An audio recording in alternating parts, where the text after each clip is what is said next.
Hello FTC Alberta. Welcome to the student side of the strategic analysis here. We're going to look at what some of the teams have submitted in this first week. I think I have most of the teams in here. There's one or two teams that have identified to me that they might decide they're going to put something in the next day or two, and that's fine as well. But we're going to go through some strategies, some things you might have seen, some things you might not have seen here in the CAD Challenge for the game Climbing High.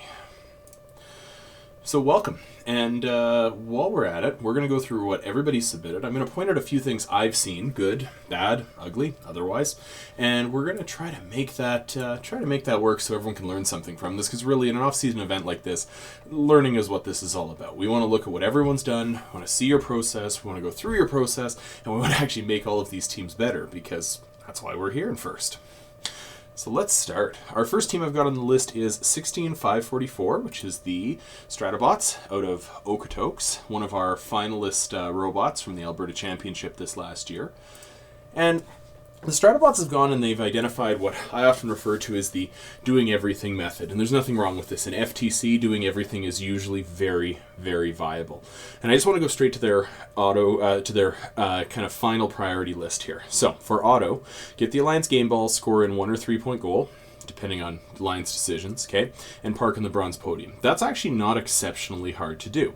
One of the things the team's going to have to keep an eye on is what kind of drivetrain they build, because depending on how you build your robot, it might be easier or harder to get that sampling, that Alliance game ball out of the start. They also say 3 point goal, but most shooters that'll be able to score the 3 point goal will also be able to score the 1 point goal. And the most important thing for them is they've identified the idea that a buddy climb or a ramp system of some sort is probably going to be really important for their robot, and that's kind of a good thing to note in this game at this point, if that's something that you're going to actually look at. Now, one of the things that we've gone through here, and they actually summarized it here, is kind of to throw everything together. I want to note this, and we're going to come to this throughout. They're one of the teams that actually identified the idea that you could have a robot that's not 18 by 18 by 18. And that's something in FTC that we often ignore because where your robot's placed is not a big deal. But in this particular game, the ability to park on that platform with an 18-inch by 18-inch robot is actually going to be exceptionally tough. The platform itself is exactly 18 by 18, and that means that if you are exactly to that dimension, you are going to have to hit it right on. But let's say you're 14 by 14. Now you've got a couple inches on each side that you can play with, so you don't have to line it up perfectly every time. You can actually have a little bit of play.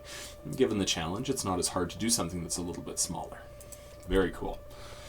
Next team we're going to look at is 10544, who I believe are also teaming up with Team 3491. Ton of Inspires awards between these teams, and they are going to walk through kind of what they're looking for.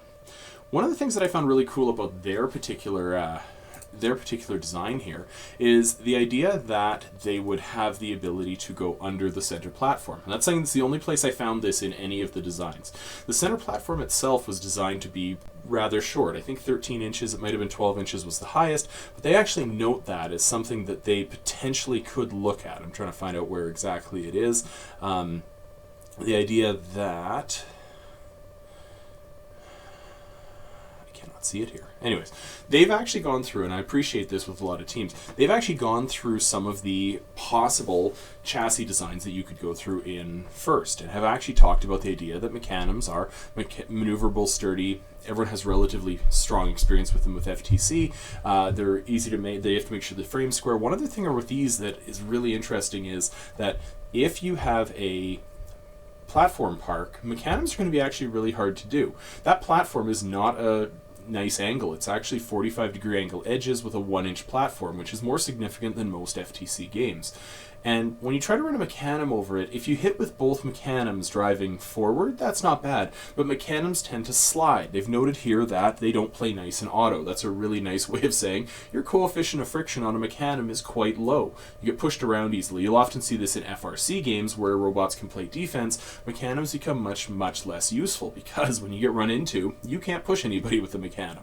Likewise, when you're trying to park on that bronze platform, especially in auto, mechanisms are actually going to make that quite hard to do. We often talk about the West Coast drivetrain, which I rarely see a proper West Coast in FTC, but still. Okay, this one's hard to strafe, it's hard to line up, but it's the easiest one to build, and it's actually something that's really good. And I'm just going to go down here because I really recommend that everybody look at this particular brainstorming document, because these teams have hit it out of the park with this one in terms of looking at the pros and cons that could go with everything up to and including Swerve. And I thank you guys for crossing that out.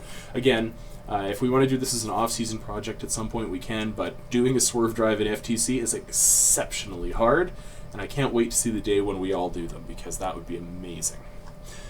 At the end of the day, I can't remember if they actually put their priorities on the end of this one here, final decisions. They've decided to look at that West Coast drive, the idea that you can have those motors, a lot of power in the drivetrain, so that you actually can basically drive around the field really effectively. It's also really easy to gear a West Coast drive to drive relatively quickly, which decreases your cycle time, which is a good thing. They've said the intake, and I appreciate this is one of the only teams that put the intake this high up their priority list. Next week, or for the next week, I'm going to ask teams to actually go ahead and design their highest priority object. And for a lot of you, that might be the drivetrain. For some of you, that might be shooters. For a lot of teams, it should actually be an intake, because it matters a lot at getting the ball to whatever is going to deliver the ball to the target. If you don't have a good intake, you're hooped.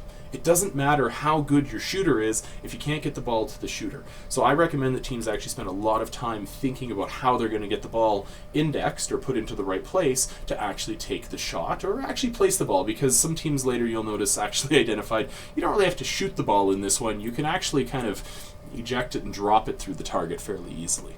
Okay.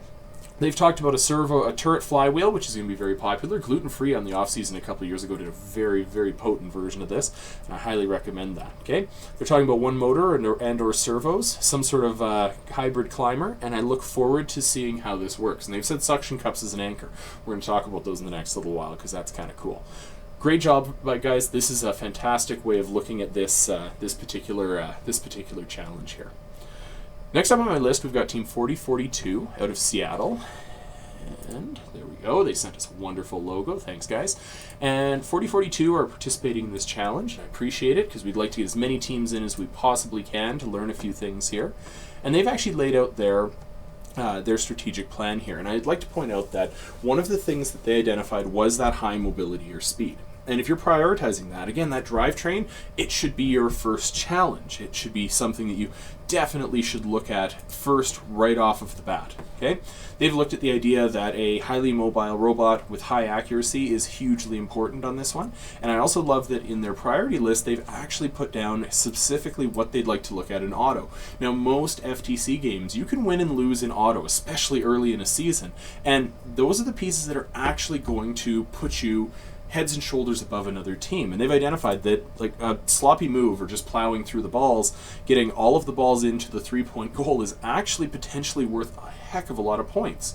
There's less accuracy in that, in the sense that you don't have to identify the ball and sample it, but because you're not worried about dislodging those two neutral game balls, you can potentially score with both of them. And that's an additional 12 points. And something that I appreciate you guys found in all of this. Next up on the list, we've got 14717, one of our Mandela teams, and I do say one of because I fully expect that 15259 will also submit something if Luke ever decides to get himself off of Minecraft and actually get this thing done.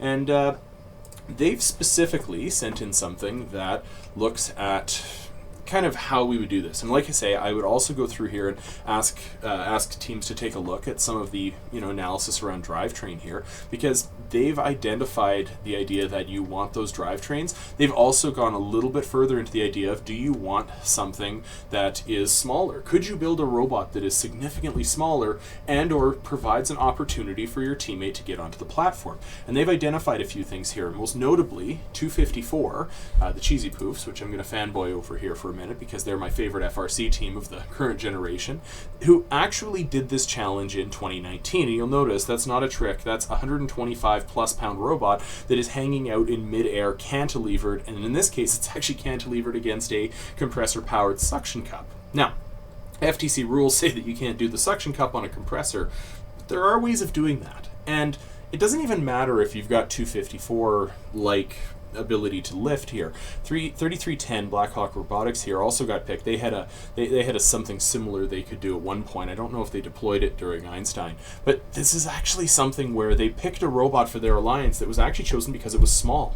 It actually was really short. It wasn't very. It didn't have very much length to it, and it had a big gap in the middle of the robot, and that meant that 254 and 3310 could attach their cantilevers on the platform and still have that robot up on the third level. So in this case, the size of your robot in the design phase matters a lot, because again, a smaller robot in this, if you can do it right, might actually be really important. They've identified that the intake system and the shooting system is going to be their first priority, so I look forward to their design piece that goes on with that, followed by a climbing mechanism that allows the second robot to climb in some way or another. One concept we haven't talked about yet is the idea of a ramp bot, but we may talk about that in a future conversation here. And last, a drive that is a mechanism or holonomic. And now they may decide that this is something they want to actually CAD first to make sure they have enough space for the intake and shooting system, but those are your top 3 priorities, and I appreciate how those have been put together. Next up, after 14717, we have many people in one.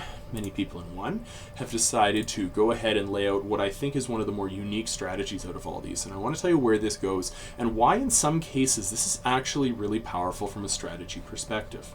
So what they laid out was basically a strategy around the idea that could you cycle balls through the 1-point goal much faster than you could cycle them through the 3-point goal. And I want to talk about that idea. In this game, the thing that actually returns your balls is going to be something that drops them back down through a pyramid. And the pyramid is designed to randomize the game balls somewhat.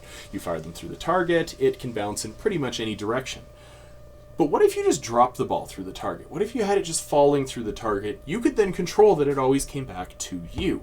And that's something that they've talked about here, because it's a long distance to take a shot for a 3-point goal. That's on purpose. You have to line up on the bronze podium and you have to shoot across the gold podium 18 inches to make that shot. It reduces your accuracy. It also increases the randomness. That ball might bounce left, right, up, and it might fly to the other side of the field. I know when we looked at the Stratabots strategy, they said they were thinking it was about 15 seconds. A lot of teams have said 10 to 15 seconds per cycle of 2 balls.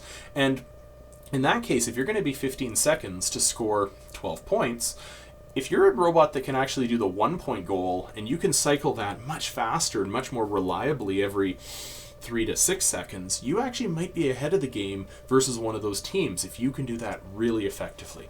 And I know they looked at that specifically and put very high priority on the idea that 1-point goal cycle under control could be something that could actually be exploited in this game.